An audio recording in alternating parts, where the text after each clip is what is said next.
vous devez savoir que dorénavant, pour tout le reste de l'année, avec les 3 collègues qui partagent avec moi des classes de SPEMAT de terminale, nous avons décidé de mettre en place un tutorat.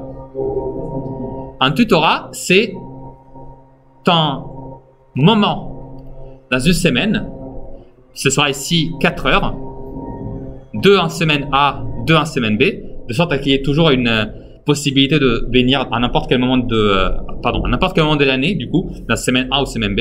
Vous avez ces 4 créneaux qui s'ouvrent à vous pour pouvoir parler avec un prof de maths. Alors, c'est pas aussi simple que ça, bien sûr. Vous avez l'horaire qui est marqué, ainsi que la semaine, ainsi que la salle. Voilà, là, il y a toutes les coordonnées avec les personnes qui sont impliquées. Mais à quoi ça sert le tutorat? Bah, c'est très simple.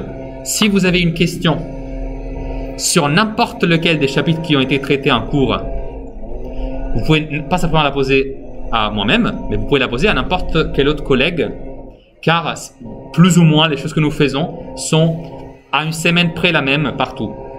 D'accord? Je suis certain qu'en plus vous vous comparez avec les autres groupes de SP, donc je pense que je ne vous révèle pas une grande vérité si je vous dis ça. Sachez du coup que ces moments-là sont pour vous. Nous on est disponible, vous nous trouvez dans la salle, vous frappez, vous rentrez et on parle ensemble. Vous pouvez nous poser des questions, des exercices, ou si vous savez que vous avez une certaine lacune ou un point faible, je sais pas, par exemple, je ne sais pas faire les calculs avec les fractions. Je dis un truc au hasard. Vous pouvez venir et on parle de ça. D'accord? On pourra du coup programmer des séances de rattrapage spécifiques. D'accord? Ce n'est pas des cours particuliers, bien entendu. C'est un tutorat, c'est-à-dire quelque chose qui est là pour vous remettre à pas avec tout le reste du monde. Ou à l'inverse, essayer de, bon, s'il y a le temps bien sûr, aller même au-delà avec des questions un peu plus particulières. C'est un très très très bon moment, je dirais, pour discuter avec quelqu'un d'un peu plus expert que vous dans la matière, par exemple des questions du grand oral, qui sont très importantes. Oui, Siba? Absolument. Absolument. Les questions peuvent être concernantes n'importe quel sujet. D'accord? Donc, je vous mettrai, cette annonce sera évidemment en ligne parce que je suis en train d'enregistrer, mais elle sera aussi sur Pronote. D'accord? Avec un moins au milieu. Donc, j'exploite ce que je sais déjà de celle-ci et juste je change le signe qui se trouve au milieu du numérateur. Et donc, ça fait moins 10, moins 6, ça fait moins 16. Moins 16 divisé par 4, ça fait moins 4. Très bien. Mais nous, qu'est-ce qu'on voulait faire à la base? On voulait résoudre une inéquation. Or, pour résoudre une inéquation, il faut que je détermine à la fin un ou plusieurs intervalles. Comment je fais? Eh bien, j'exploite le fait que la parabole, ici, vous savez que c'est une parabole, ça c'est clair, je pense. Mais la parabole ici, elle est contente ou triste? Est-ce que A est positif ou négatif? A est positif, donc la parabole, elle est heureuse. Et comme elle est heureuse, je sais que du coup, elle est située par rapport à l'axe des abscisses, de cette façon-là. Je ne sais pas très précisément où elle est, comment elle est faite, mais je sais qu'elle est comme ça, parce qu'elle a 2 solutions. Et ces 2 solutions, ce sont les points d'intersection qui se trouvent ici. Et je sais très bien que ces deux-là sont dans l'ordre moins 4 et moins 1. Pourquoi dans l'ordre? Parce que 1 est plus petit que l'autre, forcément. Donc 1 c'est moins 4, l'autre c'est moins 1. Bon, très bien. Donc comment je détermine les intervalles? Eh bien, rien de plus simple, je vais juste lire où est-ce que la fonction, elle est du coup, qu'est-ce que je voulais savoir, moi, négative. Donc, je sais qu'elle est négative à partir de moins 4 jusqu'à moins 1. Vous voyez que dans l'intervalle que j'ai assuré, la fonction, elle se trouve en effet, vous voyez, en dessous de l'axe des abscisses dans toute cette partie-là de sa vie. D'accord? Donc, la solution ici, c'était x appartenant à l'intervalle c'est moins 4, point virgule, moins 1. Et est-ce que je dois inclure ou exclure les extrêmes des intervalles? Les inclure, mais bien sûr. C'est parce qu'on a, comme demandé, inférieur ou égal à 0. Donc, la possibilité que ce soit égal à 0 est évidemment à prendre en compte. Voilà. Est-ce que vous avez des questions là-dessus? Non? Ça va? Facile? Basique? Simple? Voilà. On va passer du coup à la deuxième. La deuxième, on avait comme coefficient A égale à moins 2, B égale à plus 4 et C égale à moins 2.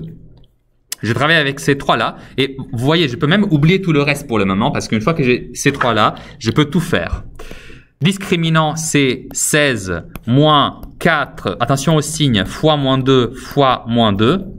Ah, regardez un peu ça. 16 moins fois moins, du coup ça fait 16 moins. 4 fois 2 fois 2, ça fait 16. Donc ça fait 0. Qu'est-ce qui se passe quand le discriminant est égal à 0? Alors, beaucoup trop de... Là, j'arrive pas à comprendre. Alors, j'écoute juste Elohim. Ok. D'autres détails peut-être, Siba?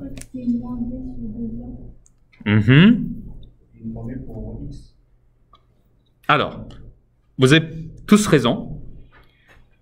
C'est-à-dire qu'il y a un seul x, une seule solution. Cette solution, elle est donnée par x égale à moins b sur 2a.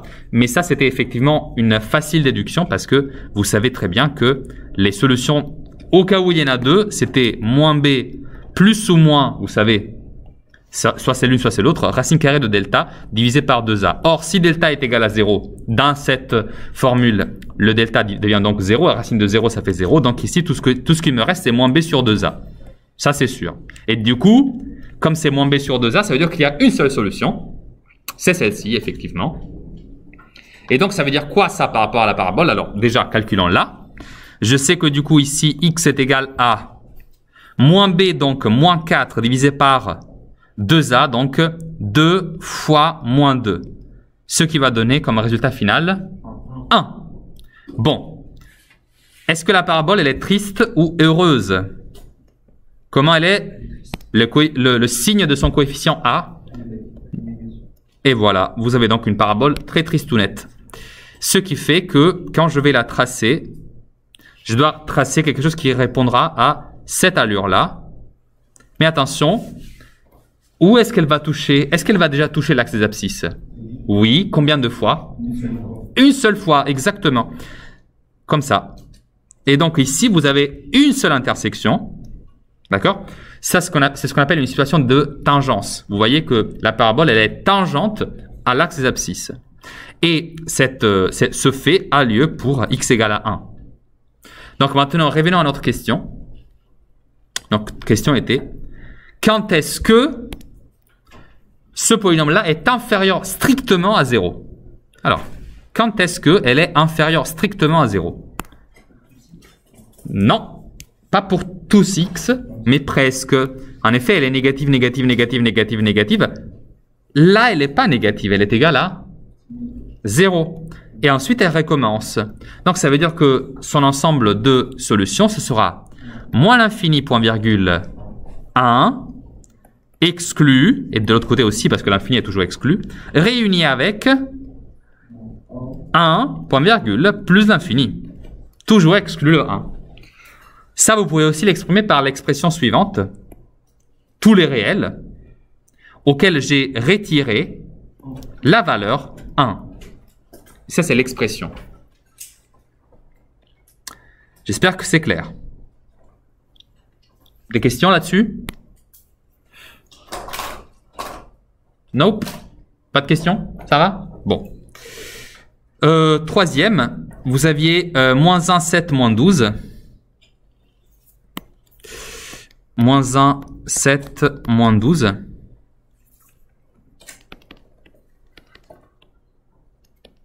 D'accord? Je commence toujours par le discriminant. Donc, ça fait b au carré, donc 49, moins 4 fois moins 1 fois moins 12. Il y a 3 moins, donc ça fait que je me retrouve avec un moins. Et donc, c'est 49 moins 4 fois 12 qui fait 48. Oh, ça va, sans calculatrice, 4 fois 12. Ça va. Hein? Ça veut dire 4 ans. Combien de mois dans 4 ans? 48. Les gars, c'est écrit, hein? Vous pouvez le dire, 48. Ça va. Bonjour. Bienvenue. On est à Ivry-sur-Seine. Il est 10h32. On fait cours de maths. Ça va? Vous êtes tous avec moi? Ok. Combien de mois dans 3 ans? De tête, s'il vous plaît. 36. Oui, exactement. Voilà. Ok. Discriminant égal à 1. Ce qui fait que, comme il est strictement positif, il y aura deux solutions distinctes. Donc, la première sera moins b, donc moins 7, plus ou moins la racine carrée de 1, ça fait 1, allez, on l'écrit directement, divisé par 2 fois a. Or, a c'est égal à moins 1, donc ça fait moins 2. Quel est le résultat du coup? Moins 7 plus 1, ça fait moins 6, moins 6 divisé par moins 2, ça fait 3. Et x2, c'est la même chose, mais avec un moins ici, ce qui fait que j'ai moins 8 au numérateur divisé par moins 2, et ça fait 4. 3 et 4. Excellent. Donc, ça veut dire que la parabole, déjà, elle est triste ou heureuse? Visiblement, elle est très triste. Elle a subi quelques traumatismes, évidemment. On a donc une parabole qui ressemblera à celle-ci. Et du coup, les deux racines seront les deux valeurs 3 et 4. Qu'est-ce que je veux savoir, moi, sur cette parabole? Revenons à l'inéquation. Quand elle est supérieure ou égale à 0. Donc, quand elle est supérieure ou égale à 0, ça veut dire que je suis là-dedans. Supérieur ou égal, ça veut dire en plus que je dois prendre les valeurs 3 et 4. Donc, x appartiendra à l'intervalle 3, 4. C'est très court, mais c'est quand même un intervalle plus que digniteux. Plus que digne, disons-le comme ça. Alors, je n'ai pas le temps de tout corriger, alors je vais me concentrer sur les exercices qui auront posé plus de problèmes. Est-ce que vous pouvez me les indiquer? Je pense que je vais faire h. Alors, h de x est égal à cette belle expression. 1 divisé par x à la puissance 4 plus 3, le tout au carré. Alors, la première chose qu'il faut savoir, c'est est-ce que nous sommes capables de décomposer cette expression comme une composition de deux fonctions? Qu'est-ce qu'on voit? Lisons-le en français. C'est 1 divisé par x au carré, x à la puissance 4 plus 3, le tout au carré. Moi, je vous invite à faire une toute petite étape supplémentaire dans cette fonction, parce que si on la réécrit d'une certaine façon, vous allez voir, ça va être beaucoup plus simple. Vous savez que quand vous avez une puissance au dénominateur, ça c'est exactement la même chose que écrire x à la puissance 4 plus 3, le tout à la puissance... Vous voyez que je suis passé au numérateur. Donc, je dois mettre moins 2 ici. Ça va être crucial parce que maintenant, quand je lis cette expression, ça fait du coup x puissance 4 plus 3, le tout à la puissance moins 2. Ce qui me permet d'obtenir la décomposition suivante.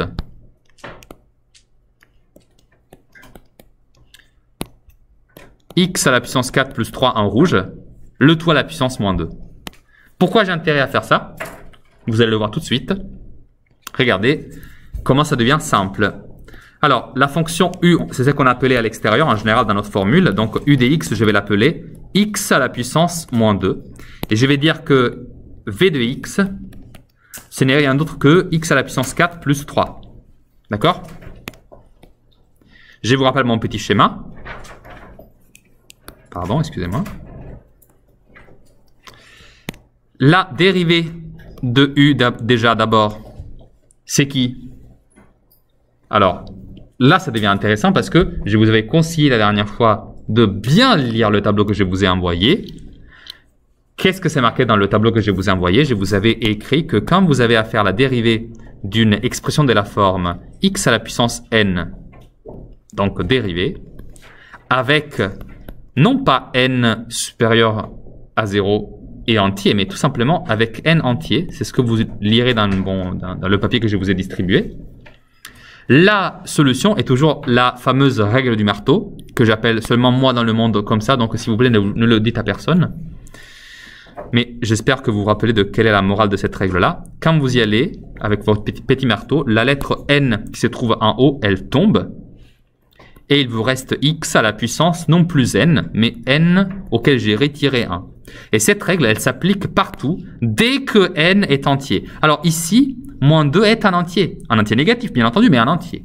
Ça veut dire que cette règle-là s'y applique sans difficulté. Et donc j'obtiens moins 2, qui tombe grâce au coup de marteau, fois x à la puissance moins 2, moins 1, effectivement, donc moins 3. Très bien. En bas, c'est plus simple. V' de x, c'est la même règle. Donc le 3, il disparaît parce que ça fait 0. Et x à la puissance 4, ça fait 4x puissance 3. D'accord? Morale de l'histoire. J'applique maintenant notre formule pour la dérivation d'une fonction composée. Cette formule, c'est la meilleure formule de l'histoire, évidemment. C'est u de v de x dérivé égale, je vous l'ai fait en couleur, c'est u' de v de x fois v' de x. Ça, c'est par cœur. C'est vraiment crucial. C'est un des atouts de l'année, c'est sûr. Donc, quand je l'applique, ça me donne u', donc h' de x. Ah, excusez-moi. Mauvaise couleur. Tes souhaits. h' de x égale. U', c'est donc moins 2 fois un truc à la puissance moins 3. Le truc en question, c'est la fonction rouge, la fonction v de x. Donc, c'est x à la puissance 4 plus 3. Tout cela est multiplié fois v'. Il te reste 6 minutes, Anthony. Et v' de x, c'est la valeur 4x puissance 3. Je vais maintenant réécrire tout cela d'un seul trait. Et j'obtiens... Alors ça, c'est moins 2 fois 4x à la puissance 3 que je porte au devant. Et tout cela est divisé du coup par x à la puissance 4 plus 3, le tout à la puissance 3. Parce que le moins 3, maintenant, je peux le remettre au dénominateur. Et je peux terminer par moins 8x à la puissance 3 divisé par x à la puissance 4 plus 3, le tout à la puissance 3.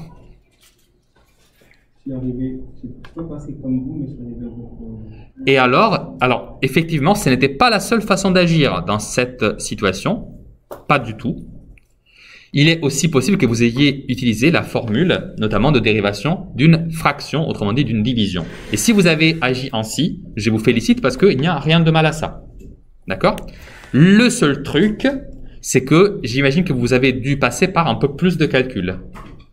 Parce que du coup, vous avez dû appliquer cette formule de dérivation-là, et en bas, vous aviez une fonction composée. Donc, vous avez dû utiliser deux formules. La formule pour la dérivation d'une fraction et la formule de dérivation d'une fonction composée. D'accord? Ce qui est une double usage de formule. Je n'ai rien contre ça, bien entendu. Mais sachez que, en général, quand vous utilisez une seule formule, ça veut dire que ça vous prend moins de temps. Moins de temps, ça veut dire plus de temps pour faire plus de points aux épreuves écrites du bac. D'accord? Hashtag stratégie. Donc, encore une fois, c'est pas erroné. Juste choisissez bien vos stratégies. Oui, Siba? Pour la fonction dérivée de 1 sur x au carré, on ne peut pas faire moins 1 sur 2x au carré. Enfin, si on applique... on peut pas... Non, attends. Ne nous confondons pas. Ce n'est pas exactement ce que je viens de faire. Parce qu'elle a dit... T'as entendu ce que... Il y avait une petite erreur dans ce que tu as dit. Ok? Quand tu as 1 sur x au carré, la dérivée de ça, répète-la du coup. Moins 1 sur 2x au carré. Non, ça c'est faux. D'accord? La dérivée, c'est ça.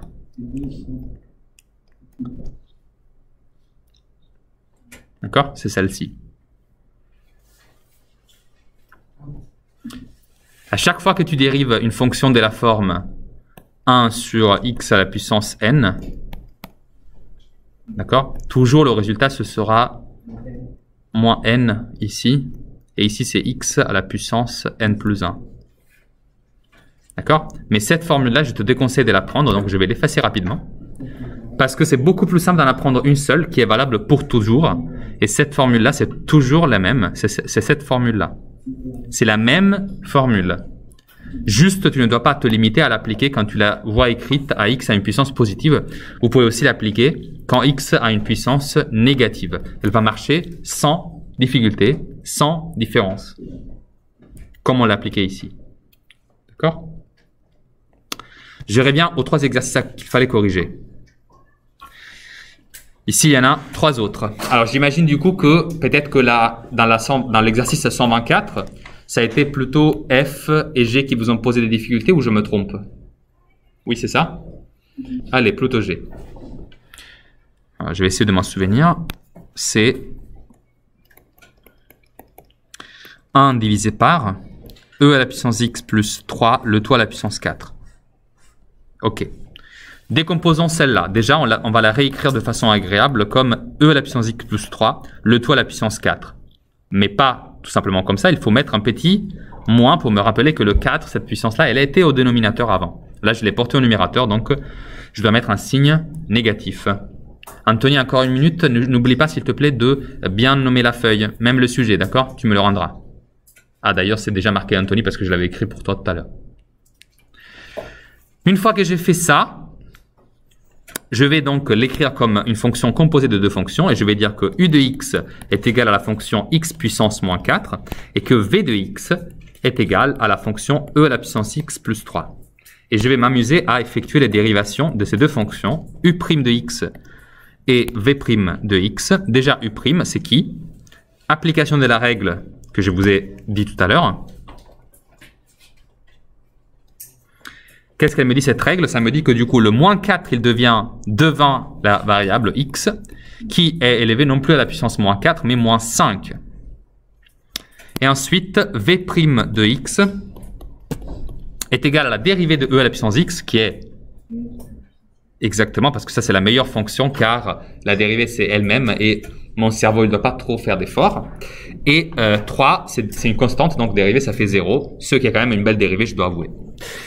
Ok, maintenant j'ai mes 4 informations cruciales, et donc je peux les appliquer dans le cadre de la formule de dérivation d'une fonction composée, celle qui, agréablement, se trouve juste en haut, encadrée en jaune.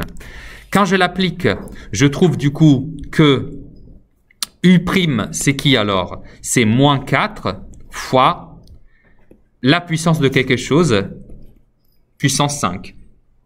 Moins 5, excusez-moi. Dedans, je vais mettre la fonction rouge, c'est-à-dire e à la puissance x plus 3.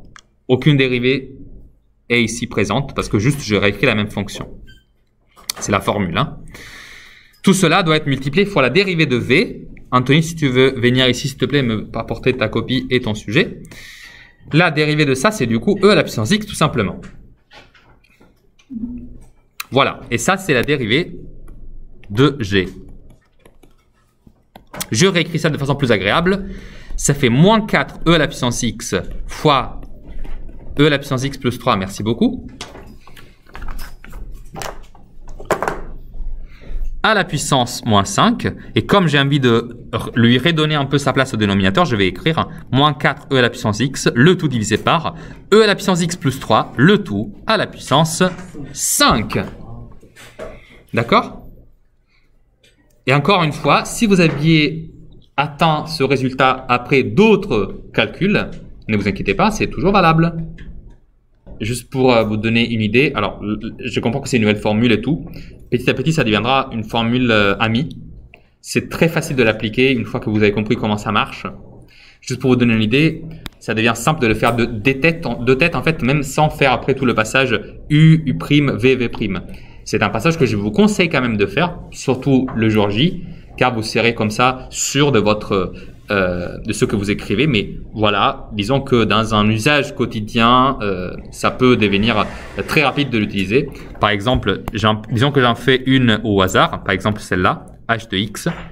Celle-là, on voit clairement quelle est la composition. C'est une fonction exponentielle composée avec 1 plus x plus x au carré. Et donc, quand j'écris par exemple sa dérivée h', je peux l'écrire directement et dire, bah du coup, comme c'est l'exponentielle, sa dérivée c'est elle-même. Donc, je réécris ça et je vais l'évaluer toujours dans la fonction qui était dans l'argument. Donc, 1 plus x au carré. Et ensuite, je vais multiplier fois la dérivée de l'argument. La dérivée de l'argument, c'est 2x plus 1. Et là, j'ai terminé. Encore un essai. Regardez, j'ai ici g' de x. C'est qui du coup? Là, j'ai la composition de la fonction x au carré avec 1 moins 5e à la puissance x. Donc déjà, je vais dériver la fonction x au carré. Ça fait 2 fois x. Mais x, du coup, c'est 1 moins 5e à la puissance x. Et je dois maintenant multiplier fois la dérivée de cette dernière, 1 moins 5e à la puissance x, qui donnera comme résultat moins 5e à la puissance x, que je mettrai entre parenthèses. Vous voyez comme ça. Et ensuite, vous faites moins 10e à la puissance x fois 1 moins e à la puissance, moins 5, pardon, fois e à la puissance x. Okay, une réécriture, ça peut toujours plaire. Ce que je veux dire par là, ce n'est pas que c'est facile, ça veut dire juste qu'une fois que vous aurez intégré ce mécanisme, ce sera rapide. Est-ce que je me suis bien expliqué ou il y a des doutes? En plus, je vous en marque quelques-unes, comme ça vous pouvez vérifier si vous avez bien fait chez vous. Ok? Ok. Êtes-vous prêt à travailler maintenant? J'aimerais reprendre les cétacés. J'ai une passion pour ces animaux. Non, en vrai, c'est plus parce que c'est l'exercice des annales du bac qui m'intéresse beaucoup. C'était ça en particulier qu'on avait traité. C'était ces 3 points-là, vous vous rappelez? Démontrer que pour tout UN, excusez-moi, que pour tout n entier naturel, UN est supérieur ou égal à 1520. Démontrer que la suite UN est décroissante. Et ces deux choses-là, alors je vous avais demandé de faire, pour celle-là, juste l'hérédité par récurrence. Et je vous avais conseillé, pour la deuxième, de le faire de façon directe, sans chercher à faire une récurrence ici. D'accord? Et celle-là, la deuxième et la première, hein, d'ailleurs, hein, je les ai gardées ici parce que, voilà, c'était quelque chose qu'on avait déjà copié ensemble, que j'avais déjà expliqué, je ne veux pas les perdre. D'accord? Ça va, vous vous en souvenez ou pas? Oui, on l'a fait mardi. Ok. Maintenant, j'aimerais juste remonter un peu. Et je souhaiterais juste vous montrer à quoi cela ressemblera, plus ou moins, un exercice typique des annales du bac dans la première partie, d'accord? Et du coup, je vais vous le laisser afficher ici, hein, et j'aimerais bien savoir qu'est-ce que vous pouvez me faire en autonomie sur ces questions-là. Lisez bien le texte, d'accord? Il y a déjà des choses qui sont assurées, mais voilà, ce n'est pas des choses, c'est des choses qui nous avaient été utiles auparavant. Regardez un peu qu'est-ce que vous pouvez en déduire maintenant. Je vous laisse quelques minutes et vous m'en dites des nouvelles. D'accord? Lisons le texte. Vous savez que le modèle élaboré, c'est celui-là. C'est ce modèle-là. C'est sur ça qu'on va se baser, nous. On sait que entre le 1er juin et le 31 octobre, on a plus 80 cétacés. Et qu'entre le 1er novembre et le 31 mai, donc vous voyez que ça fait 1 an si je fais le cycle avec les jours, la réserve subit une baisse de 5% de son effectif. Ça veut dire quoi de baisser une baisse de son effectif de 5% sous n'importe quelle quantité? Oubliez que c'est des cétacés. Ça veut dire quoi? Ça veut dire effectuer une multiplication par 0,95. Autrement dit, vous retirez 5%. Retirer 5%, ça veut dire passer de 100% à 95%. 95%, ça correspond à un produit fois 0,95. Est-ce que vous êtes tous d'accord sur ces deux affirmations-là? Plus 80 et fois 0,95. Si vous êtes d'accord sur cela, on peut du coup commencer cette modélisation. Et on sait que du coup, votre belle suite sera telle que U1 est égal du coup à, alors, l'ordre des opérations c'était 3000, c'était la valeur U0. D'abord il y a l'augmentation de 80 cétacés, et ensuite tout cela doit être multiplié fois 0,95. Et je pense que c'est ainsi que vous avez effectué votre calcul. Est-ce le cas? Non? D'accord? Si vous avez fait ça, normalement, vous devrez avoir obtenu comme résultat 2926. Je me trompe? Ou 24? J'ai un doute là. 26? Parfait. Ok. Ça, c'est pour répondre à la première question. La deuxième question, c'est justifier que pour tout entier naturel n, un plus 1 égale tout ça. Alors, quand on lit cette question, on pourrait être tenté même d'arriver à faire une récurrence. Mais une récurrence à la deuxième question, ça veut dire que ça part à vitesse grand V. Peut-être qu'il y a une façon différente d'approcher. Surtout que vous savez déjà qu'il y a une autre récurrence à faire après sûrement, parce que vous avez déjà lu le sujet. Et en général, on ne vous demandera que très rarement de faire plusieurs récurrences dans un même sujet de bac, enfin de façon obligatoire. Hein. Après, vous êtes libre de faire ce que vous voulez. Mais voilà, je pense qu'on peut s'en sortir différemment. Parce que vous, qu'est-ce que vous avez fait ici? Essayez de maintenant passer de cette écriture-là à une écriture en symbole, d'accord? Quel symbole avez-vous à disposition? Ici, la seule chose qu'on a fait, ça a été de rajouter 80 et multiplier fois 0,95.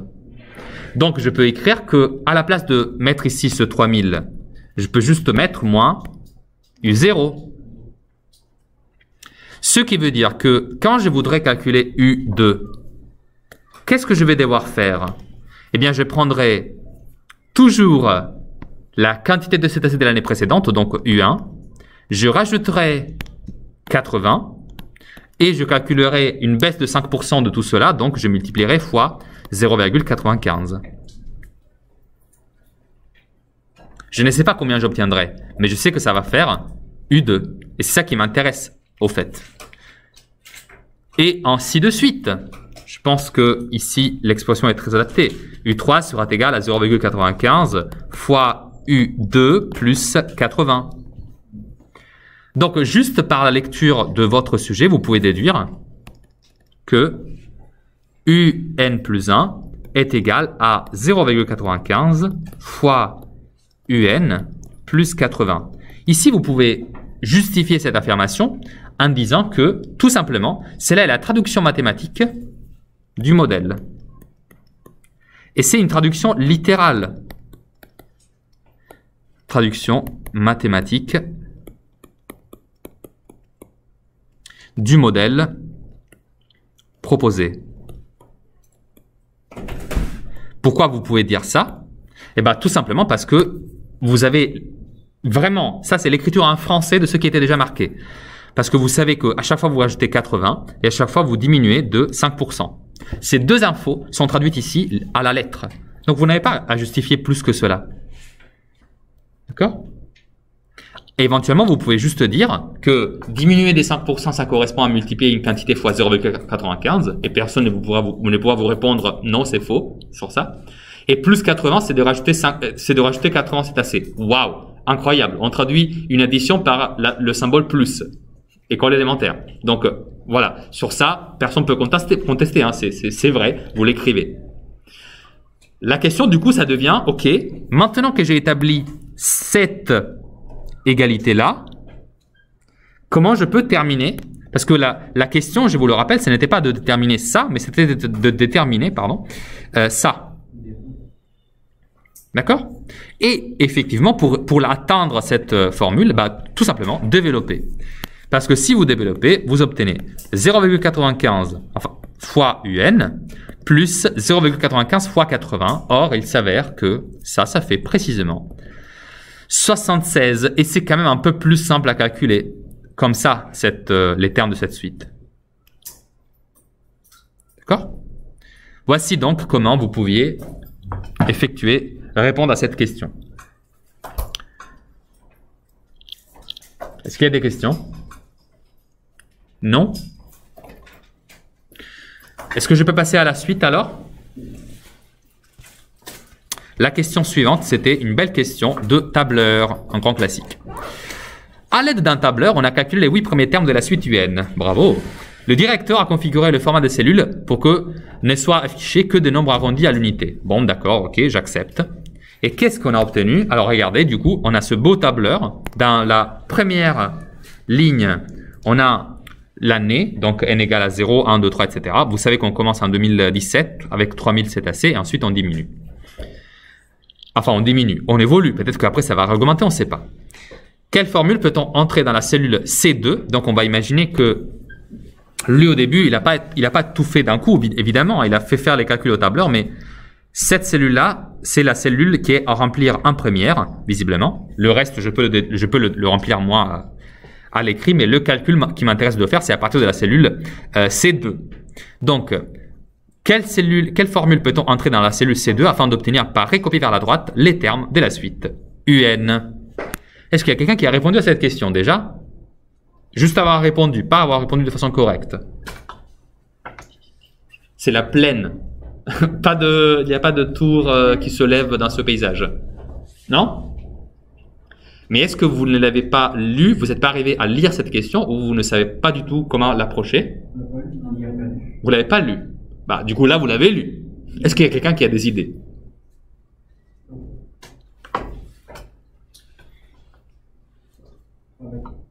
Vous pouvez encore une fois lever vos tours, enfin vos mains, pour répondre à la question et prendre la parole.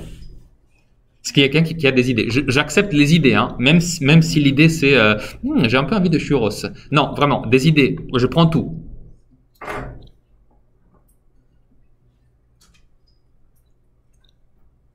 Qui a une idée? Dia a une idée. C'est pas obligatoire, mais vraiment, lancez-vous. Je devrais avoir ici un petit tableur. C'est pratique. Alors, juste pour être sûr de reproduire la bonne chose, hein, c'était n qu'il avait marqué. Donc, je vais marquer n. Hein. Ensuite, il a mis 0. Ensuite, il a mis 1 ici. Et, petite astuce astucieuse, bah, si vous mettez ici, vous voyez que ce joli carré noir, bah, vous pouvez avoir envie de faire ça, par exemple. Et vous voyez que il l'a transformé en couleur violet, et là, il m'a marqué un petit 2. Ça veut dire que si je le laisse, il va y avoir un 2 là. Si je fais ça, il va y avoir un 3, un 4, un 5, et hop là. D'accord? En fait, il peut numéroter tout seul. Quand vous écrivez 0, 1, pardon, il va comprendre tout seul que ce que vous voulez faire, en fait, c'est de numéroter tout ça. D'accord? Donc, vous n'avez pas besoin d'écrire, vous, toutes les valeurs. Vous connaissez du coup cet outil-là. Le petit plus qui apparaît qui vous permet de translater et de faire remplir automatiquement à l'ordinateur. D'accord? Donc ici, je vais marquer UN. Je crois que c'était ça qui était marqué, non? Oui, c'est ça, UN. Juste lui, il a écrit un peu plus joli. Et ensuite, je me mets dans la même condition où du coup, là, j'ai 3000. 3000, je dois le mettre, c'est la première valeur. Je ne peux pas l'inventer non plus.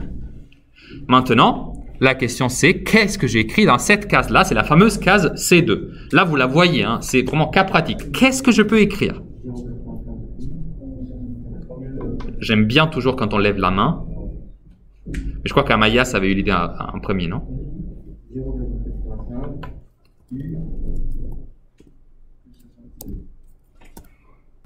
Si j'ai marqué ça, bonne remarque déjà. Je vais mettre plutôt la virgule, de toute façon ça ne change rien. La question c'est, si j'écris U, qui est U pour lui? Est-ce que j'ai déjà spécifié qui est U? Moi je lui dis, là attention, hein, ça c'est pas un logiciel très intelligent. Hein. Ce logiciel-là, il sait juste que là j'ai marqué 3 caractères au clavier, c'est U underscore N. Si vous voulez, U-du-bas N. Donc si ici vous marquez U, c'est pas une variable comme un Python. Ça c'est juste une lettre pour lui, parce qu'il est vraiment très très bête. Il faut être plus clair. Imaginez de vouloir calculer U1. Si je veux calculer juste U1, parce que je me trouve dans la case correspondante en même temps, je devrais multiplier 0,95 fois la valeur,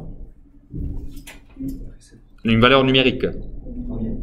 3000. 3000, on est d'accord. Mais si j'écris juste ça, alors déjà, il ne va rien se passer parce que à chaque fois que vous écrivez une formule, il faut toujours commencer par une égalité. Sinon, c'est mort. Mais surtout, si vous écrivez ça, il va juste vous faire le calcul. Très bien, on sera tous contents, mais ça ne va pas nous aider à tout obtenir par recopier vers la droite. Donc, à la place de 3000, il va falloir que j'écrive quelque autre chose.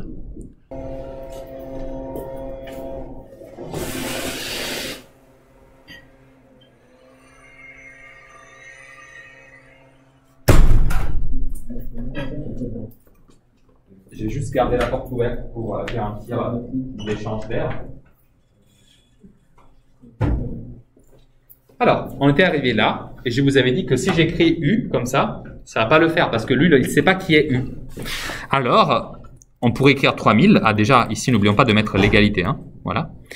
On peut pas écrire non plus 3000, parce que si on écrit 3000, il va juste faire le calcul ponctuellement. Nous, on veut mettre une formule. Et d'ailleurs, la question s'était vraiment orientée sur ça. Et la chose qu'on va mettre dedans, ça va être du coup, non pas la valeur 3000, mais la case qui contiendra 3000, c'est-à-dire la case B2. Et si j'ai fait ça, il le calcule automatiquement. vous pouvez voir qu'il a pris en compte la formule, car si vous lisez là-haut, en haut à gauche, là, vous lisez un tout petit égal à la formule qu'on vient d'écrire. Oui? Est-ce qu'on peut prendre le coin de la case et ensuite le déplacer pour toutes les valeurs? Absolument. Ça, c'est le but du coup de la question. C'était quelle est la formule à écrire si je veux obtenir toutes les valeurs par décalage vers la droite. Effectivement, si je fais ça, regardez, je peux pousser un peu et arriver jusqu'au bout et... D'accord? Ce qui est rapide. Alors, ce n'est pas exactement les mêmes valeurs qu'ici parce que je vous rappelle que dans le sujet, il dit clairement que son tableur a été configuré pour arrondir à l'unité. Donc, quand ici c'est marqué 2856, 2856, moi évidemment, je ne trouve pas exactement pareil. Je vais plutôt trouver 2855,7. Voilà, c'est un arrondi, mais c'est clairement la même valeur. D'accord? Et regardez, si je tape ici, du coup, c'est 0,95 fois B2 plus 76. Si j'arrive ici, c'est 0,95 fois C2. Parce que qu'est-ce que ça fait, en fait, ce prolongement vers la droite avec le plus qui apparaît? Eh bien, ça fait... Quoi? Ça répète la même formule, mais à la place de mettre B, comme j'ai glissé vers la droite, lui va glisser aussi vers la droite. Et donc, il va remplacer la lettre B par la lettre C. Et là, il y aura C2. Parce que comme je suis arrivé à la case avec la lettre D, il va encore une fois glisser d'une lettre. Et ainsi de suite. D'accord? C'est une technique super pratique pour pouvoir obtenir en très peu de temps beaucoup de valeurs. Ok? Cette technique-là est demandée comme, disons, une technique acquise au moment du baccalauréat. D'accord? Donc, il pourrait y avoir une question comme ça. Je ne peux pas vous le cacher. Par contre, vous avez vu, hein, il ne vous a pas demandé de savoir par cœur comment on fait pour le mettre à l'unité, pour l'arrondir. D'accord? Ce qui est quand même bien. Ok? Je pense que c'est faisable, c'est ça que je veux dire. On va changer de chapitre exactement. On va commencer un nouveau chapitre qui sera plein de joie et d'amour. Eh ben, pas tout de suite parce que ce serait justement trop trivial. Parce qu'on c'est la dernière chose qu'on a fait et il vaut toujours mieux alterner, tu vois. Donc là, ça va être plutôt quelque chose de, j'espère, un peu inattendu, car on va parler de... Alors donc, c'est le chapitre 5. Chapitre 5. Et ce chapitre-là sera le chapitre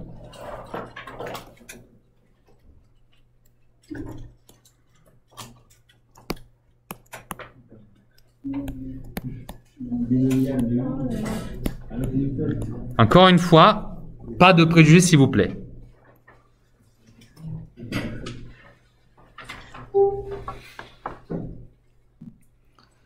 La loi binomiale rappelle. Ok, alors, une variable aléatoire. Quelqu'un qui s'en souvient? Donc, je vais l'appeler grand X, est un symbole mathématique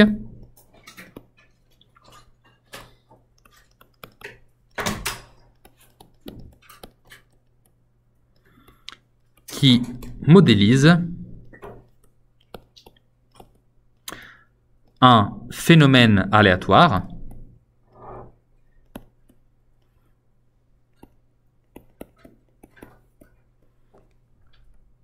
un prénom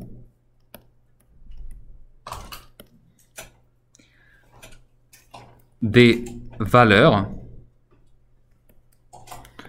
associées au phénomène. D'accord? Exemple. Excusez-moi.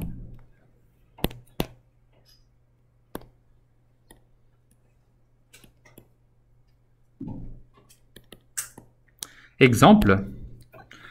Je suis en train de... je suis dans la rue et je croise une personne qui me dit « Je vais faire un jeu avec vous, messieurs. Je vais lancer une pièce. Si j'obtiens tête... excusez-moi, si j'obtiens face, je vais vous donner 2 €.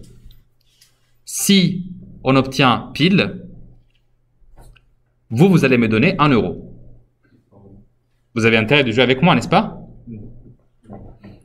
Alors, je vous rappelle, hein, si on obtient pile,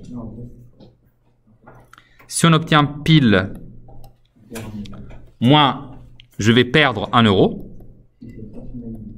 Mais si c'était face, je vais gagner 2 euros. Et c'est un lancer d'une pièce. D'accord? Donc, ça c'est, vous savez très clairement que le lancer d'une pièce, c'est un des phénomènes aléatoires une expérience aléatoire, une des plus fréquentes dans les exemples et tout. Donc voilà, je pense que vous la connaissez plutôt bien. Vous savez qu'il y a deux issues possibles, c'est pile ou face. Mais du coup, où est la variable aléatoire? Eh bien, je vais pouvoir ici du coup définir une variable aléatoire, grand X, et cette variable aléatoire va pouvoir prendre deux possibles valeurs du coup. C'est la valeur plus 2 et la valeur moins 1. Donc, X peut valoir, c'est-à-dire que la variable aléatoire va m'exprimer le gain de mon jeu. D'accord? Parce que j'ai choisi de modéliser cette expérience par une variable aléatoire. Vous voyez, l'avantage, c'est que avant, en général, on raisonnait plutôt en termes d'événements. C'est-à-dire que, à la place de dire plus 2 euros ou moins 1 euro, j'aurais dit les événements P ou F, pile ou face. D'accord? Et croyez-moi, le vocabulaire des événements nous sera encore utile. Ça, c'est sûr. Mais les variables aléatoires ont cet avantage qu'en fait, c'est toujours des valeurs numériques qu'on associe aux issues des expériences aléatoires. Mais c'est pas fini du coup, parce que à la lettre X, qui est donc ma variable aléatoire, je vais associer plusieurs valeurs qui vont modéliser donc les événements. Mais de plus, donc là je reprends le rappel, hein, de plus, à chaque valeur prise par la variable aléatoire X, on associe une probabilité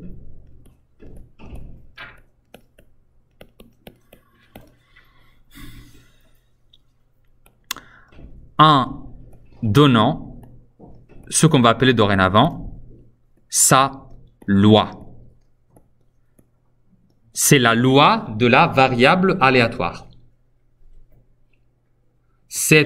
Donc, encore une fois, le fait de donner une loi, c'est le fait d'attribuer à chaque valeur possible de votre variable aléatoire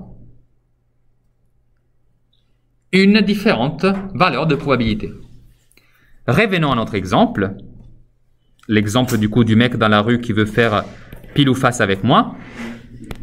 Qu'est-ce qu'il va me dire, lui? Lui va me dire, on va jouer ce jeu. On lance une pièce, plus 2 euros, moins 1 euro. Donc, ça veut dire que ici, ma variable aléatoire, comment elle fonctionne? Eh bien, elle fonctionne de la façon suivante. J'ai fait un petit schéma, un tableau, disons. Et ce schéma, il est fait ainsi. Il y a deux valeurs possibles pour X. La valeur 2 et la valeur moins 1. D'accord? Donc, ça, ce sont les valeurs possibles de X. Et donc, en général, on les appelle XI. I parce qu'il y en a plusieurs. Ici, il y en a deux, donc ce sera x1 et x2. Et c'est petit x pour dire que c'est les différentes valeurs de grand X. D'accord? Et en bas, on va dire du coup, quelle est la probabilité que grand X prenne la valeur petit x i. Donc, quelle est la probabilité que grand X prenne la valeur 2? En probabilité, je vous rappelle, il vaut mieux plutôt indiquer, non pas un pourcentage, mais juste avec un chiffre entre 0 et 1. Bravo.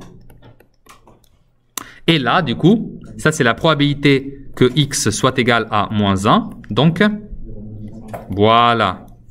Et j'efface juste ça parce que j'en ai pas vraiment besoin, c'était juste pour vous expliquer comment ça marchait. Donc ça, tout l'ensemble de ce que je viens d'écrire là, ça c'est la loi. La loi de probabilité de la variable x.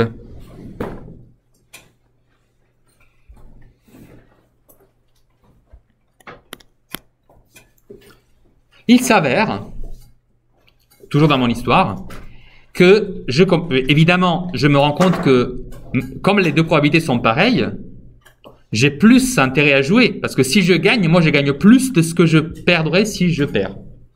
Donc je commence à jouer avec ce type-là, mais je me rends compte que, en fait, au bout de 10 parties, j'ai perdu quand même beaucoup trop d'argent par rapport à ce qui était censé être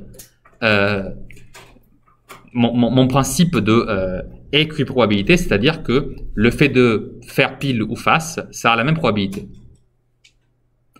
Si vous vous trouvez dans telle situation, ça peut être intéressant d'appeler la police.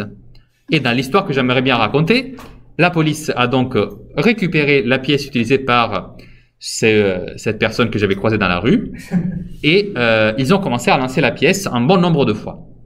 Et grâce au fait d'avoir répété ces lancers de pièces, en fait, ils se sont aperçus que cette pièce était truquée. C'est-à-dire que la pièce ne suivait pas cette loi des probabilités, mais elle en suivait une autre. C'est-à-dire que, par exemple, même dans un phénomène aléatoire, vous n'êtes pas forcément en cas de équiprobabilité. Donc, ça, c'est une loi des probabilités de X, mais évidemment, ce n'est pas la seule. Vous pouvez avoir la même variable aléatoire, donc qui prend toujours les valeurs 2 et moins 1, mais maintenant qu'on connaît la vraie loi de probabilité, on va plutôt écrire que, du coup, cette nouvelle loi, ce n'est pas la même loi, d'accord? C'est une autre.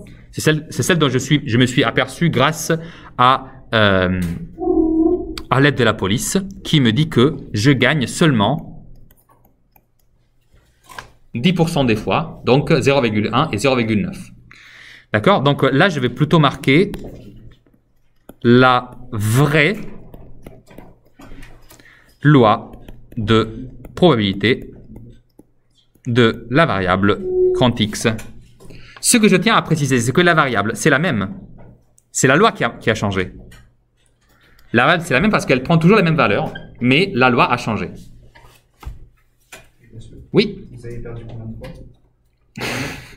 J'espère que tu conviendras avec moi, Jonathan, que l'exemple était juste un exemple fictif. D'accord?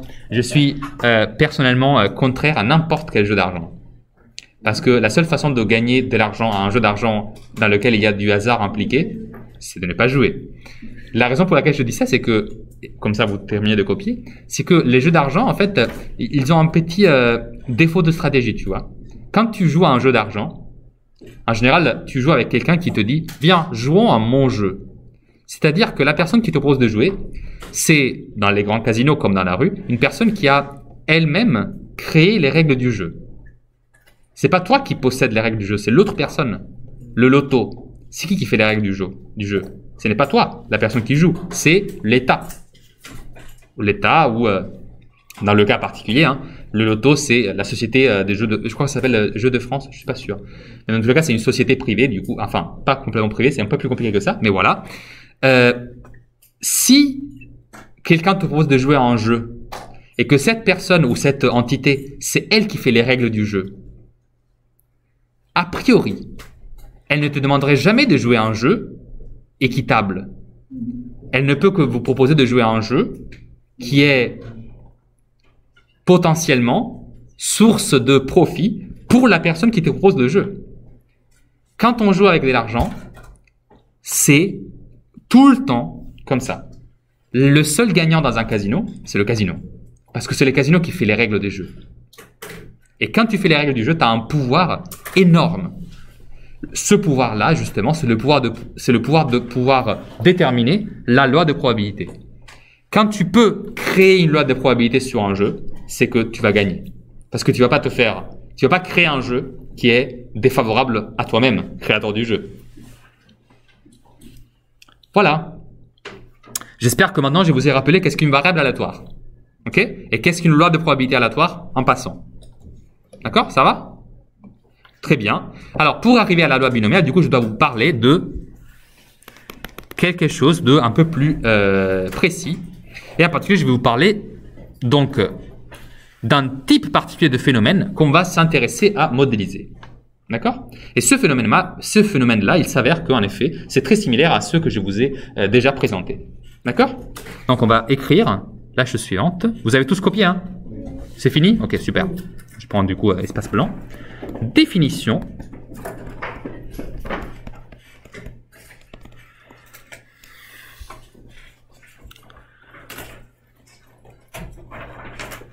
On appelle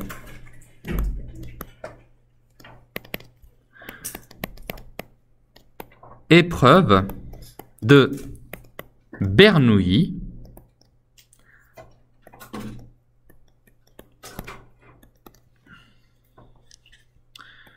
une expérience, je te le répète si tu veux, B-E-R-N-O-U-L-L-I.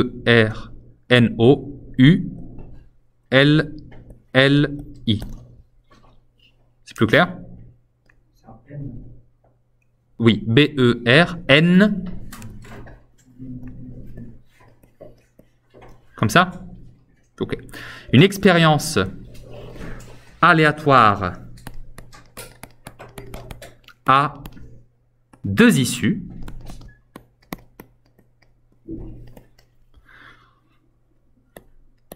Qu'on appellera succès et échec.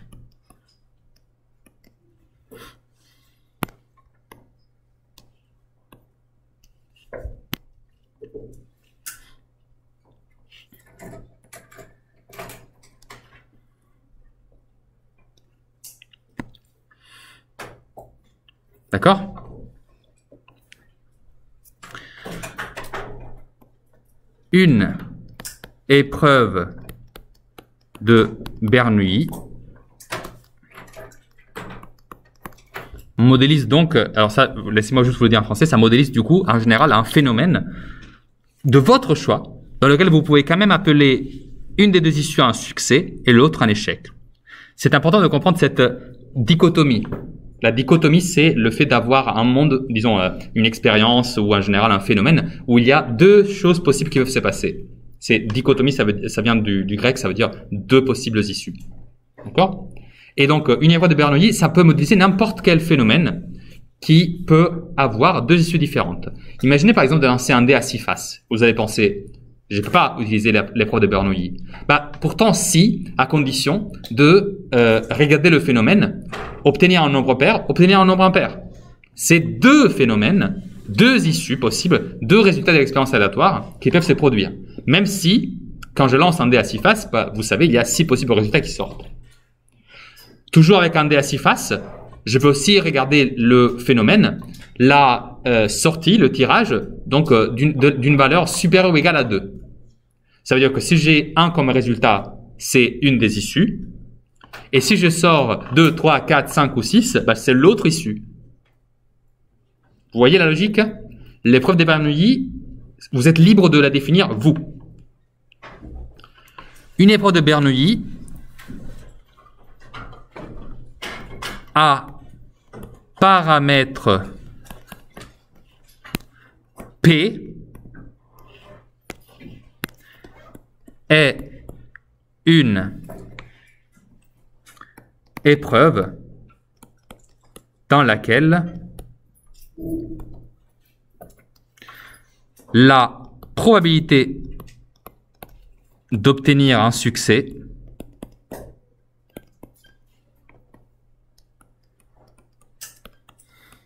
est égale à P, évidemment. D'accord? Donc l'échec, il va avoir quelle probabilité? Non.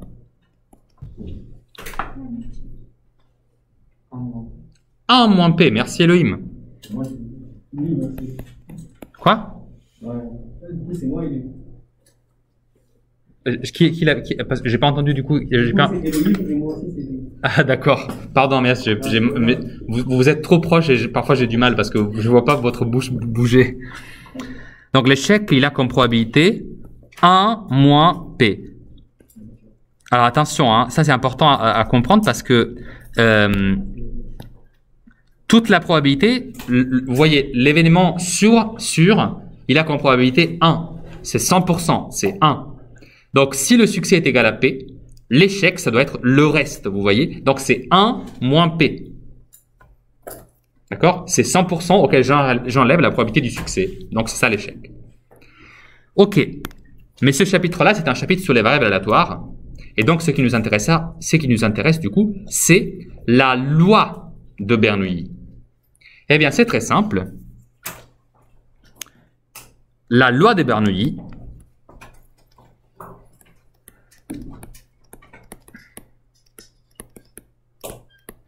va tout simplement modélise avec une variable aléatoire qui peut prendre, excusez-moi, oui, la loi de Bernoulli modélise une épreuve de Bernoulli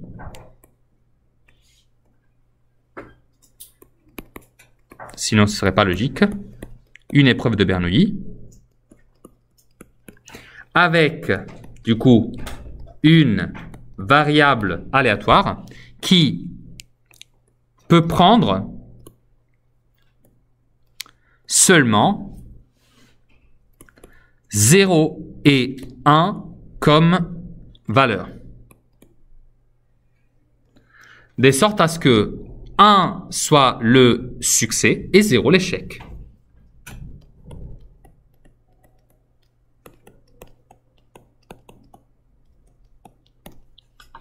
Donc, une loi de Bernoulli, on la représentera avec le schéma suivant.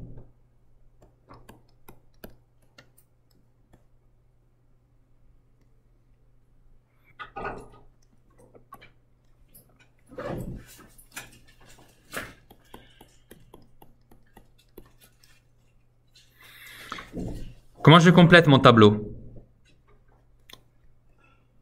Qu'est-ce que je mets en dessous du 0?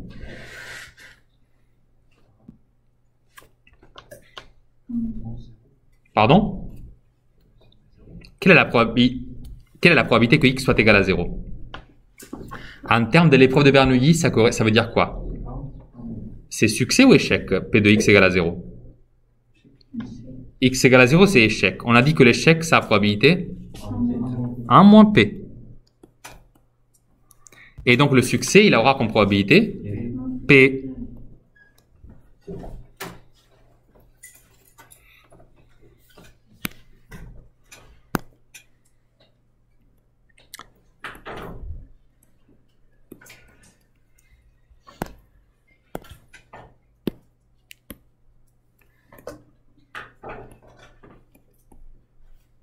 Remarque, si vous additionnez toutes les probabilités sur la ligne des probabilités, ça doit toujours faire comme résultat final 1. Parce que si vous prenez toutes les possibles valeurs de la variable aléatoire, la somme finale doit être toute la probabilité, donc ça doit faire 1. D'accord? Donc, oups, pardon.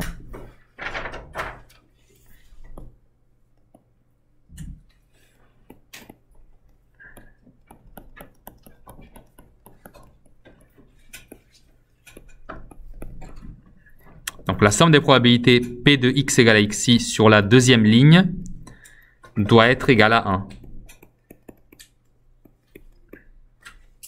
Ok? Ne l'oubliez pas ça. Ça vous donnera une information importante, c'est celle qui vous permettra de comprendre si vous êtes trompé ou pas lors de l'écriture d'une loi de Bernoulli. D'accord? Ou en général, ça c'est vrai pour n'importe quelle variable aléatoire. D'accord?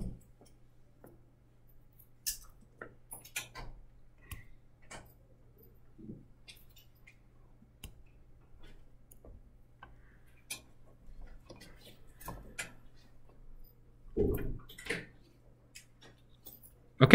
C'est bien? Un exemple, quelques exemples, on va les faire ensemble, d'accord? Je peux glisser? Super. Alors, exemple.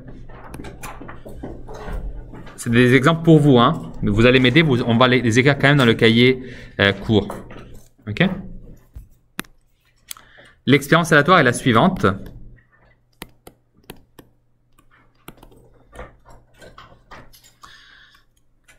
Je lance un dé tétraédrique.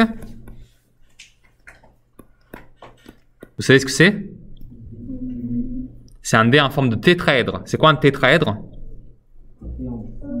C'est presque... Alors, un triangle, c'est une figure sur une surface.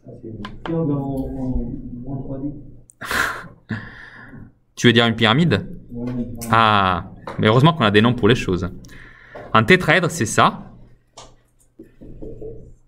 un triangle en 3 dimensions. Ah, excusez-moi. Littéralement, un triangle en 3 dimensions, ça n'existe pas. D'accord, c'est comme ça. Ça s'appelle tétraèdre parce qu'il y a 4 sommets. Vous voyez? 1, 2, 3 et 4. Et donc, on peut numéroter les sommets. Et donc, pour chacun, on obtient un résultat différent. 1, 2, 3 ou 4. D'accord? Le succès est le fait d'obtenir 4 comme résultat. Est-ce que vous pouvez me tracer la loi de cet exemple? Pas me la tracer, hein, je veux juste le tableau comme on l'a fait auparavant. D'accord? Vous pouvez me le faire s'il vous plaît? Chacun pour soi. 1 minute de temps. Qu'est-ce que j'écris dans cette case-là? Ici. Et qu'est-ce que j'écris ici? C'est une loi de Bernoulli. Du coup, les deux valeurs de la variable aléatoire seront 0 et 1. Super. Quelle est la chose que je vais mettre dans cette case alors? Quelle est la valeur que je mets dans cette case? Oui, mais c'est combien P? Quelle est la probabilité du succès dans cet événement? Voilà, 1 sur 4. Donc, combien ça vaut 1 sur 4? 0,25. Ok, et donc le succès sera... 1 moins 0,25. Le succès c'est 0,25, du coup 1 moins 0,25 ça fait... 0,75. Et donc ça c'est...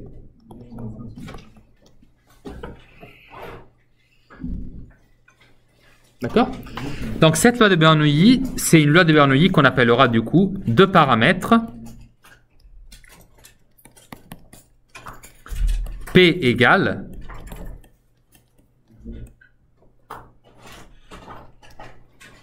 (0,25). Parce que je vous rappelle que la loi de Bernoulli, c'est la loi avec le paramètre du succès. Le paramètre, c'est toujours la probabilité du succès.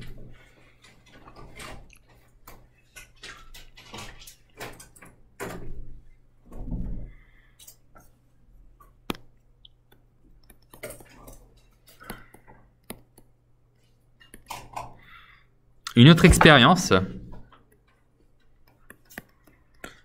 je tire une carte d'un jeu de 52 cartes. Le succès est le fait de tirer une dame.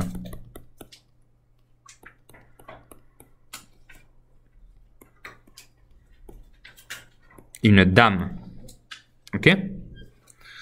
Je vais tracer du coup, encore une fois, le tableau avec la loi de Bernoulli associée à cette expérience aléatoire. Qui dit loi de Bernoulli dit du coup, comme possible valeur pour grand X, les deux valeurs sont toujours. Et du coup, à votre avis, quelles sont les deux probabilités que j'ai créées en dessus? Faites-le chacun pour soi, s'il vous plaît. Donc là, je vais mettre 1 sur 13. Et là, je vais mettre 12 sur 13. Morale de l'histoire. Quel est le paramètre de cette loi? Le paramètre, c'est... Regarde en haut si tu as un doute. Quoi? Oui, mais si tu peux éviter de lui confirmer parce que du coup, tu lui enlèves la possibilité de raisonner avec son propre cerveau. Hein. Si tu le laisses poser sur un siège, une étagère, parce qu'il y a toujours le cerveau de quelqu'un d'autre, on n'avance pas trop. Ce n'est pas un truc discriminatoire. C'est juste... je vous l'explique là. Donc, je veux pas que vous sachiez déjà les choses. Ce serait inutile. Je vais vous les apprendre. Le paramètre, la morale de cette histoire, c'est que le paramètre, c'est toujours la probabilité du succès. C'est ça qu'il faut retenir, d'accord? Donc, c'est pas un truc, il y aura pas plus de points parce qu'il l'a su, d'accord? Je sais que tu veux aider, mais là, c'est pas de l'aide. C'est pas sur 52 de base. C'est pas sûr, pardon? 52. Exactement, mais du coup, combien de dames il y a? 4.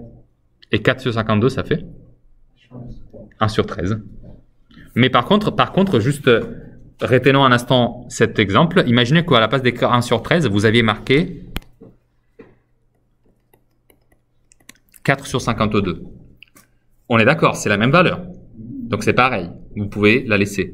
Par contre, de l'autre côté, vous écrivez du coup, non pas 12, mais 48 sur 13. Ok? Et c'est la même chose du coup. Et du coup, excusez-moi, je n'ai pas écrit. Ça, c'est une loi de Bernoulli de paramètres 1 sur 13.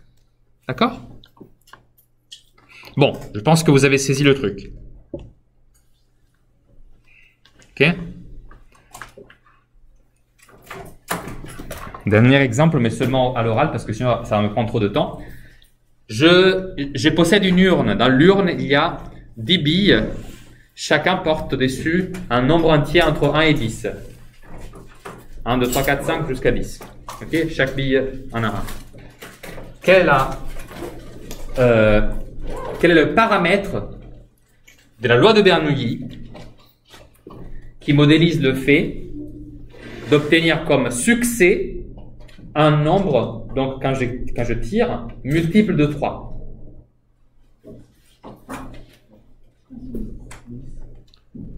Si bas 3 sur 10. 3 sur 10 parce que dans les nombres entre 1 et 10, il y a 3 multiples de 3. 3, 6 et 9. Donc le succès étant tirer un nombre multiple de 3, je fais 3 sur 10, autrement dit. Abishan 0,3. 0,3. Autre bonne réponse. Donc la probabilité de l'échec dans ce cas-là, c'est 0,7. Vous avez compris, c'est élémentaire. Mais du coup, si vous avez compris cela, vous comprendrez aussi quelle est notre prochaine étape. Une épreuve de Bernoulli, c'est simple. Succès, échec, pile ou face. 2 possibilités. Mais vous voyez, dans la vie, en général, on n'est jamais posé devant une simple épreuve de Bernoulli. En général, les épreuves de Bernoulli ne viennent jamais toutes seules.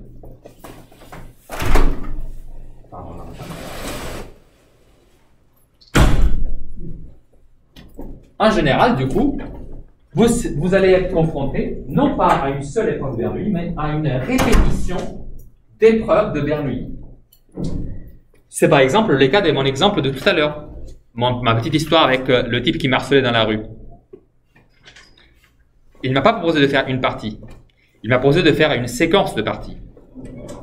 Chaque partie était une épreuve de Bernoulli. Ça, c'est sûr. Mais du coup, moi, ce qui m'intéresse maintenant, c'est la séquence des parties. C'est-à-dire ce qui se passe quand on répète plusieurs fois une épreuve de Bernoulli. Et qu'évidemment, chaque répétition, c'est une nouvelle épreuve de Bernoulli indépendante de la précédente. Pourquoi ça c'est quelque chose qui nous intéresse? Eh ben, c'est parce qu'en général, dans n'importe quelle existence, c'est très simple de modéliser ce qui nous arrive en termes de succès ou échec. Pensez par exemple juste au fait que si vous prenez une caractérisation qui vous concerne, imaginez le fait d'avoir obtenu plus de la moyenne en devoir de maths. Vous voyez, c'est une phrase qui peut être vraie ou fausse, qui peut donc donner un succès ou un échec. Mais dans votre année scolaire, vous ne faites pas un seul devoir de maths. Il y en a plusieurs. Donc vous pourriez avoir, par exemple, sur 10 devoirs, 3 échecs et 7 succès, 4 échecs et 6 succès, et ainsi de suite. C'est pour ça qu'on s'intéresse à l'épreuve de Bernoulli, parce que là, je vais vous faire un exemple qui vous concerne, mais pensez par exemple à regarder comme phénomène aléatoire n'importe quelle affirmation que vous pouvez faire sur n'importe quelle partie du monde. Imaginez augmentation de la température moyenne de la planète par rapport à l'année précédente. Succès ou échec. Parce que cette phrase peut être vraie ou fausse. Et donc, avec la répétition, vous pouvez étudier quelle est la probabilité liée à cette épreuve de Bernoulli. Encore une fois, j'élargis un peu le concept. Ou par exemple, pensez à une épreuve de Bernoulli qui consisterait à vérifier si le stock d'une action en bourse est en train d'augmenter ou pas. Augmentation, succès, diminution, échec. Ça cache toujours une épreuve de Bernoulli. Après, évidemment, la difficulté dans tous ces exemples, c'est de connaître quelle est la loi de probabilité, ou justement s'intéresser à la déterminer. D'accord? Mais en général, l'épreuve de Bernoulli se prête à décrire le monde parce que elle peut modéliser tout en fait. Elle peut tout modéliser tout simplement parce que, en général, quand on regarde un phénomène aléatoire ou une affirmation qu'on peut faire, une affirmation peut être vraie ou fausse. Deux valeurs possibles, vraie ou fausse, succès ou échec. D'accord? C'est pour ça que c'est très important. Et en général, du coup, ce qui pourrait m'intéresser, ce sera la répétition de plusieurs épreuves. Eh bien, parlons donc de cette répétition.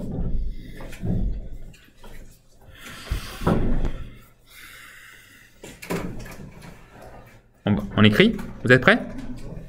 Ok.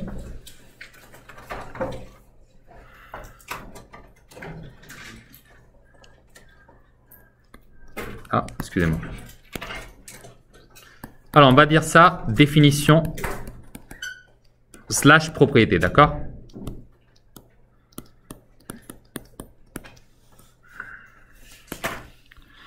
Alors, on s'intéresse ici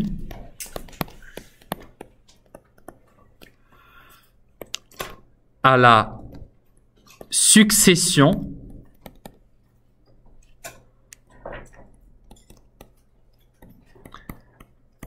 d'épreuves indépendantes.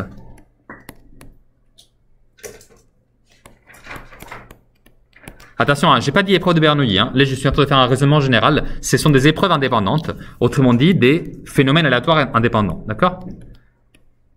Expérience aléatoire.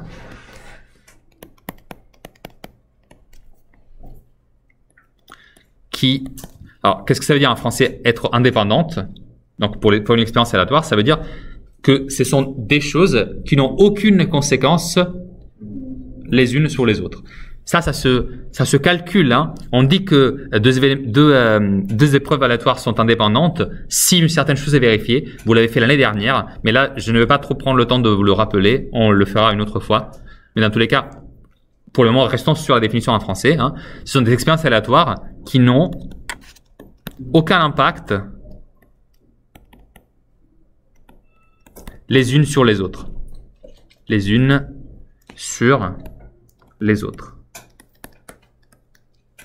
Ok? Ça, c'était la partie définition. Maintenant, la partie propriété. Alors, la probabilité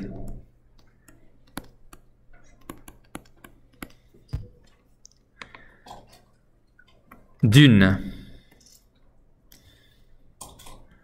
issue d'une succession d'épreuves indépendantes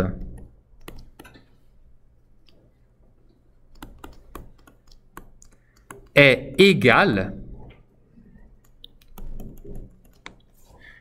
petite pause, relecture, la probabilité d'une issue d'une succession d'épreuves indépendantes.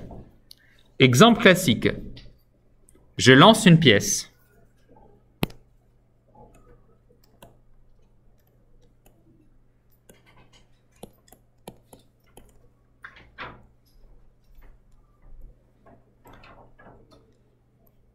Vous savez que c'est ça les deux possibilités, n'est-ce pas? Et ensuite, j'effectue une autre preuve complètement indépendante, une épreuve, pardon, une autre expérience aléatoire complètement indépendante qui va être le lancer dans des à quatre faces, un fameux tétraèdre. Ça veut dire que je peux obtenir 4 possibilités.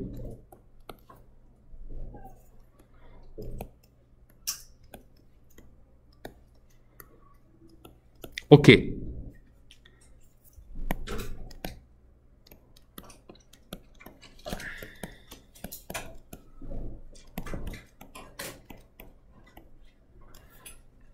Mais alors, c'est quoi les issues?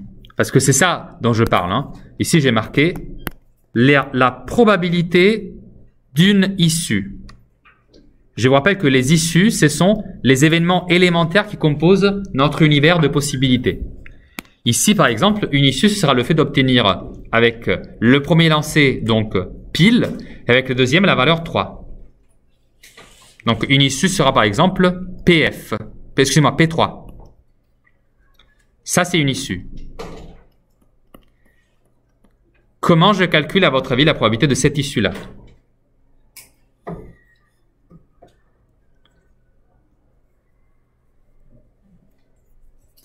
Oui.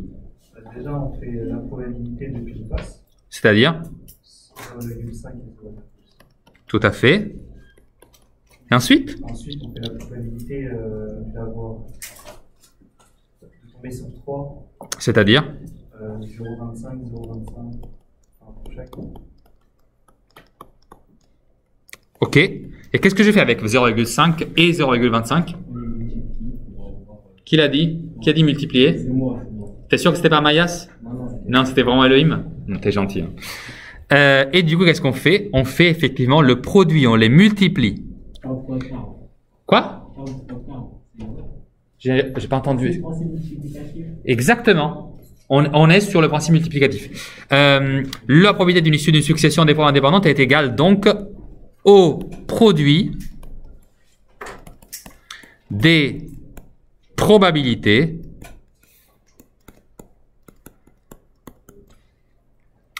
donc des expériences aléatoires indépendantes.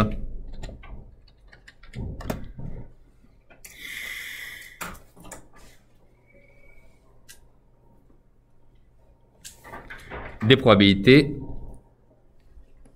de chaque épreuve. Laissez-moi finir la phrase, sinon ça sonnait mal. Ok?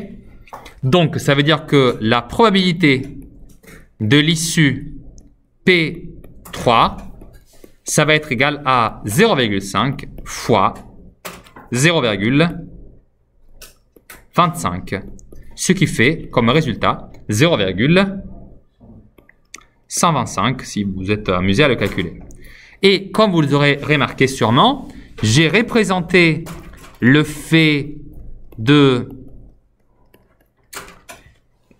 effectuer une succession d'épreuves indépendantes, donc par un arbre. Les arbres de probabilité, ou en général les arbres, vous les avez déjà rencontrés. Je vous rappelle que ça, c'est ce qu'on appelle un arbre pondéré. C'est donc un arbre dans lequel chaque branche, donc chaque segment, possède juste au-dessus la valeur de la probabilité de cette branche. Par exemple, le fait de faire pile, ça veut dire que je parcours la branche pile. Et faire ce choix, ça veut dire que j'ai 0,5 de probabilité de prendre ce chemin et 0,5 de prendre le chemin face.